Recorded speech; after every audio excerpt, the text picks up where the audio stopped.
నమస్తే, welcome to hit TV. నేను మీ శ్యామ్. అయితే మనం గత కొద్ది రోజులుగా చూసుకుంటే కాంగ్రెస్ పార్టీ తెలంగాణలో అధికారంలోకి వచ్చిన తర్వాత ఇప్పుడు కాంగ్రెస్ మీద వస్తున్న విమర్శలు కానీ వీటన్నిటి కూడా సమాధానం చెప్పడానికి గాంధీ భవన్ నుంచి మనతో పాటు నిరంజన్ గారు ఉన్నారు. అయితే ప్రత్యేకంగా ఈరోజు ఆయనతో మాట్లాడడానికి గల కారణం ఏంటంటే ఈరోజు తెలంగాణ ప్రభుత్వం మీద వస్తున్న విమర్శలు అయితే ఇక్కడి నుంచి వచ్చినాయి కాదు, అది పక్క రాష్ట్రం నుంచి ఆంధ్రప్రదేశ్ నుంచి వచ్చిన విమర్శలు కూడా వస్తున్నాయి. దానిపైన ఆయన రియాక్ట్ అయ్యి ఈరోజు స్పందించడం జరుగుతుంది. దానిపైన ఆయన అడిగి తెలుసుకునే ప్రయత్నం అయితే సార్ నమస్తే సార్. సార్ ఇప్పుడు ఇక్కడ తెలంగాణలో ఉన్న ఇప్పుడు మీ కాంగ్రెస్ ప్రభుత్వం మీద వస్తున్న విమర్శలపైన మీరు ఇప్పుడు ముందండి ఉండి మాట్లాడడం జరుగుతుంది. అదే పక్క రాష్ట్రం నుంచి ఇప్పుడు ఆంధ్రప్రదేశ్ నుంచి అయితే మాత్రం ఇప్పుడు విమర్శ అనేది రావడం జరుగుతుంది. అది ఎందువలన అలా వచ్చిందని చెప్పాలంటారు? అసలు దీనిపైన గల కారణం ఏంటంటారు? ఇప్పుడు నిన్న ఇండియా టుడే ఎడ్యుకేషన్ సమ్మిట్లో, అది ఎడ్యుకేషన్ సమ్మిట్, అసలు అందులో రాజకీయ ప్రస్తావన తీసుకురాకుంటే చాలా బాగుంటుండే.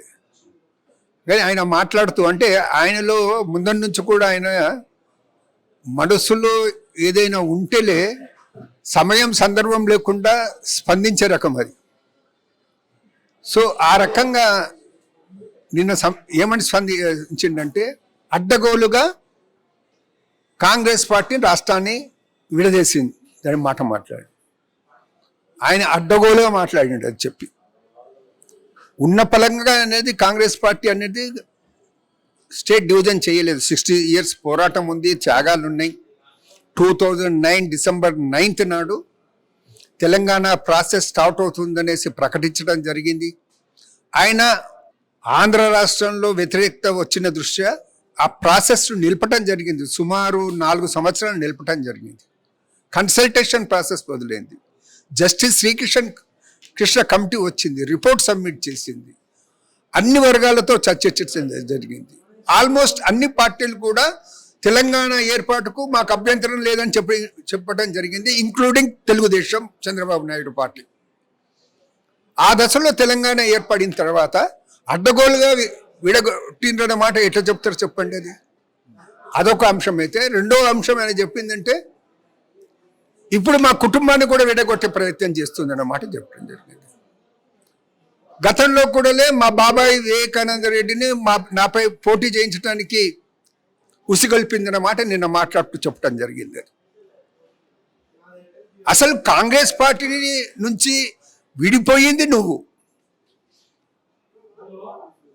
నువ్వులే, మేము విడగొట్టినామన్న మాట మాట్లాడటానికి నీకు అర్హత లేదు. అసలు రాజశేఖర రెడ్డి పేరు నువ్వు కొడుకు అయినా కానీ రాజశేఖర రెడ్డి పేరు తీసుకోవడానికి నీకు అర్హత లేదు. రాజశేఖర రెడ్డికి కాంగ్రెస్ పార్టీకి ఉన్న అనుబంధం, రాజశేఖర రెడ్డిని ప్రోత్సహించింది కాంగ్రెస్ పార్టీ. ఆయన ముఖ్యమంత్రి రాజశేఖర రెడ్డి కూడా కాంగ్రెస్ పార్టీని పటిష్టం చేయడానికి ప్రయత్నం చేసిండు. ఆయన ముఖ్యమంత్రి అయిన తర్వాత అనేక సార్లు ఓపెన్గా చెప్పిండు, నా కళ అనేది రాహుల్ గాంధీ అనేది ప్రధానమంత్రి చేయాలన్న కళ మాట. రాజశేఖర్ రెడ్డి తండ్రిగా మీరు కొడుకే అయితే ఏ కొడుకైనా కానీ తండ్రి యొక్క ఆశయాలను పూర్తి చేస్తానికి పనిచేస్తాడు, కానీ తండ్రి యొక్క ఆశయాలను ఒమ్ము చేయడానికి ప్రయత్నం చేయడు. తర్వాత 2004లో ఎన్నికలు అయిన తర్వాత కాంగ్రెస్ పార్టీ గెలిచిన తర్వాత వివేకానంద రెడ్డి గారు పార్లమెంటు లోక్సభకు ఎన్నిక కావటం జరిగింది. ఆ సందర్భంలో ఈయన మతి యొక్క స్థితి ఎటువంటిదంటే తన తండ్రిపై ఒత్తిడి తీసుకొచ్చిండు. వైఎస్ వివేకానంద రెడ్డితో రిజిగ్నేషన్ చేయిస్తే నేను ఆ సీటుకి కాంటాక్ట్ చేసి లోక్సభకు పోతా, పార్లమెంట్కి పోతాను అనేసి ఒక దశలో రాజశేఖర్ రెడ్డి గారు ఈల్డ్ కావటం కూడా జరిగింది. ఆ దశలో కాంగ్రెస్ నాయకత్వం ఇది మంచి సంప్రదాయం కాదు, వద్దని వారించడం జరిగింది. ఇది వాస్తవమా కాదా? అప్పట్లో వీరప్ప మొయిలి గారు అనేది ఇన్ఛార్జ్ ఉండి ఇప్పటికీ వారు ఉన్నారు, యాక్టివ్గా ఉన్నారు, వారితో తెలుసుకోవచ్చు. సో ఇది ఈ బ్యాక్గ్రౌండ్ అనేది ఉండేది. తర్వాత రాజశేఖర రెడ్డి గారు దుర్ఘటనలో చనిపోయారు. దుర్ఘటనలో చనిపోయిన తర్వాత పరామర్శించడానికి వస్తున్నోళ్ళను ఇంట్లో రాజశేఖర రెడ్డి గారు భౌతిక కాయాన్ని పెట్టుకొని ఆయనలే పక్క రూమ్లోకి పిలిపించుకునేసి నన్ను ముఖ్యమంత్రి చేయమనేసి సంతకాలు తీసుకుంది వాస్తవమా కాదా? తండ్రి భౌతికకాయం ఇంట్లో ఉంటే ఏదైనా నిజమైన మతి ఉన్న నాయకుడు, మతి ఉన్న వ్యక్తి ఎవరైనా ఆ విధంగా సంతకాల సేకరణ చేస్తారా? అంటే ఆయనలో ఉన్నటువంటి రాజకీయంగా పదవులు కావాలనే ఒక తపన, యావ, అందుకు నిదర్శనం అన్నమాట నేను మనవి చేస్తా ఉన్నాను. తర్వాత కాంగ్రెస్ పార్టీ ఎప్పుడు కూడా ఆయన దూరం చేసుకునే ప్రయత్నం చేయలేదు. ఆయన ఎంత ఎంకరేజ్మెంట్ చేయాలనో అంత ఎంకరేజ్మెంట్ చేయటం జరిగింది. ఇక షర్మిల గారి, షర్మిల గారు ఆయన పాదయాత్ర చేస్తున్న సమయంలో అరెస్ట్ కావడం జరిగింది, జైలుకు వెళ్ళటం జరిగింది. అన్న యొక్క పాదయాత్రను, అన్న యొక్క లక్ష్యాన్ని పూర్తి చేయాలనే ఉద్దేశంతో ఆమె పాదయాత్ర చేసింది వాస్తవమా కాదా? మరి అటువంటి చెల్లెల్ని నువ్వు ఎందుకు దూరం చేసుకున్నావు?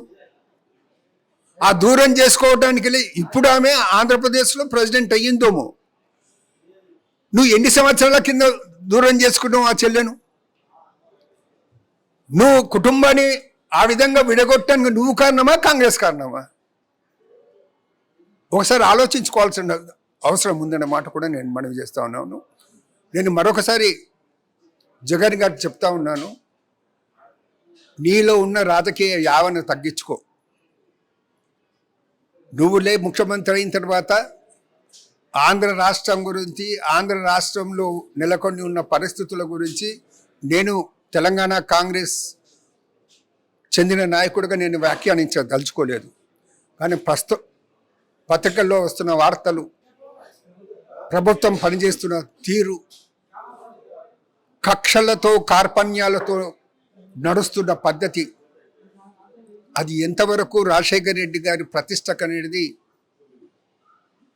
అనుకూలమో భంగకరమో అర్థం చేసుకోవాల్సిన అవసరం ఉంది. రాజశేఖర రెడ్డి గారు ఎప్పుడు ఒక మాట చెప్పేవారు, రాజశేఖర రెడ్డి గారు కూడా చాలా కోపిష్టి ఇనిషియల్ స్టేజెస్లో. ఎన్నోసార్లు మాతో కూడా చెప్పడం జరిగింది. నేనులే పిసిసి అధ్యక్షుడు ఫస్ట్ టైం అయినప్పుడు చెప్పింది, నేను కోపం అనే నా నరాన్ని తెంచేసిన అని చెప్పేవాడు. ఎన్నోసార్లు చెప్పాను అందరి ముంగట. అది నువ్వు అది నేర్చుకో. రాజశేఖర రెడ్డి గారు ఎప్పుడు ఎవరితో కలిసినా కానీ, ఎక్కడ కలిసినా కానీ ఎంతో ఉల్లాసంగా, ఆత్మీయతతో అనేది మాట్లాడేవారు. ఆయన నవ్వు, ఆయన మాట్లాడే పద్ధతి, ఆయన చూపినటువంటి ఆదరణ ఇప్పటికి కూడా ఎవరు మరవలేనటువంటి పరిస్థితుల్లో ఉన్నారు. సో దాన్ని చూసి నేను నేర్చుకో. నిజంగా నువ్వు రాజశేఖర రెడ్డి గారు కొడుకుగా అనుకుంటే ఆయన పద్ధతిలో నడిచే ప్రయత్నం చెయ్యి. నువ్వు ఇదే పద్ధతిలో పోవాలనుకుంటే రాజశేఖర రెడ్డి గారు పేరు తీసుకునే అర్హత మీకు లేదు. అయితే ఇప్పుడు మనం చూసుకున్నట్లయితే, ఇప్పుడు మన గాంధీ భవన్ నుంచి ఇప్పుడు నిరంజన్ గారు చెప్పిన విధంగా చూసుకుంటే, ఆయన నిన్న జరిగిన ఈ ఎడ్యుకేషన్ సమ్మిట్లో జగన్మోహన్ రెడ్డి గారు అయితే ఏదైతే వ్యాఖ్యలు చేశారో వాటిపైన అయితే మాత్రం తీవ్రంగా ఖండిస్తున్నామని చెప్పని ఆయన సీరియస్ అవడం అయితే మాత్రం ఇక్కడ గమనించుకోవచ్చు. అయితే ముందున్న రోజుల్లో ఏ విధంగా ఉంటుంది అనేది ఎలక్షన్ పైన అనేది మనకి విషయంగా తెలియాల్సి ఉంది కాబట్టి చూస్తూనే ఉండండి ఈటీవీ.